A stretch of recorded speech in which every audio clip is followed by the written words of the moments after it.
Yusek, my question on Pac Silica. U.S. hit Canada with hefty tariff rates after they refused to agree on a trade deal that would grant U.S. an exclusive access to their critical minerals. Since nandito na po yung Pac Silica and Canada is also a long-time ally of the U.S., what safeguards do we have that they will equally respect our demands?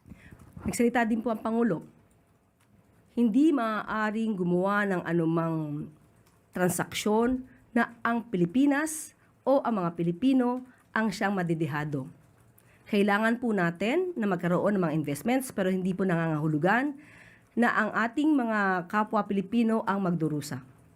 So maliwanag po yan. Senators on Wednesday, July 23rd, are disappointed over the Philippines' failure to get a much lower tariff with the United States following the negotiations between U.S. President Donald Trump and President Ferdinand Marcos Jr.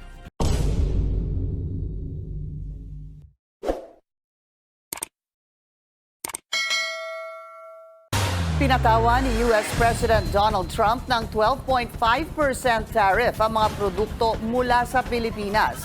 Dahil umano ito sa mga di nalulusutang issue ng forced labor.